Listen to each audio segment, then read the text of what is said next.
Bismillahirrahmanirrahim. Assalamualaikum warahmatullahi wabarakatuh. Salam sejahtera dan salam Malaysia Madani. Yang berusaha Tuan Pengerusi Majlis, barisan hakim yang cakna dengan keadilan, barisan warga pendidik budiman, seterusnya generasi pendukung wacana warisan negara. Berdirinya saya pada hari ini dengan penuh keyakinan untuk menyampaikan sebuah pidato yang bertajuk Fungsi Institusi Diraja dalam Sistem Pemerintahan Negara. Hadirin yang dihormati, Malaysia amat bertuah kerana mengamalkan sistem raja berperlembagaan dan demokrasi berparlimen. Sistem ini telah menjadi asas kepada kestabilan dan kemakmuran negara sejak sekian lama.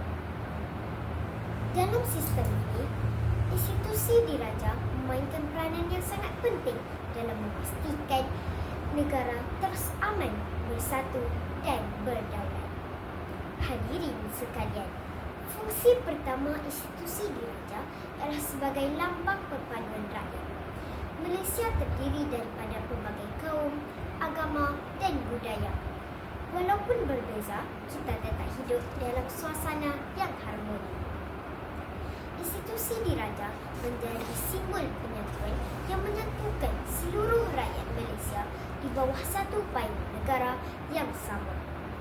Bak kata pepatah, bersatu kita teguh, bercerai kita roboh.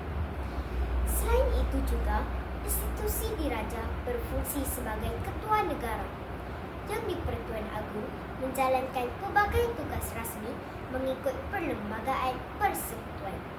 Antaranya termasuklah melantik Perdana Menteri, memperkenalkan undang-undang yang diluluskan oleh Parlimen dan merasmikan pembukaan sidang Parlimen. Peranan ini memastikan urusan pentadbiran negara berjalan dengan lancar. Hadirin yang dihormati, fungsi seterusnya ialah memelihara Perlembagaan Persekutuan. Perlembagaan merupakan undang-undang tertinggi negara. Institusi diraja berperanan memastikan segala urusan pemerintahan dilaksanakan mengikut peraturan dan undang-undang yang telah ditetapkan. Dengan itu, hak rakyat dapat dilindungi dan keamanan negara dapat dikekalkan. Di samping itu, Yang di-Pertuan Agong juga berperanan sebagai Ketua Agama Islam bagi wilayah persekutuan dan beberapa negeri tertentu.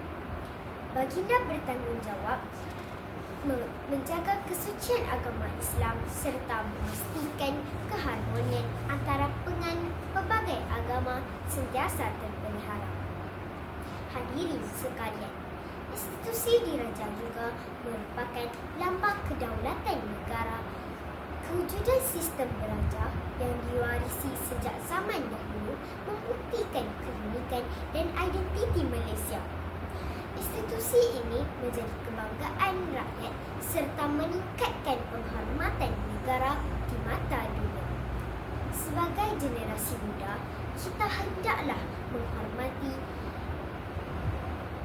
institusi diraja dan memahami peranannya dalam sistem pemerintahan negara.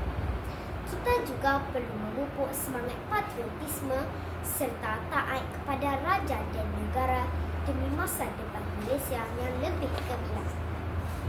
Sebelum saya mengundurkan diri, ingin saya tegaskan bahawa institusi diraja memainkan peranan penting sebagai lambang perpaduan rakyat, ketua negara, pelindung perlembagaan, pemelihara agama Islam dan simbol kedaulatan negara.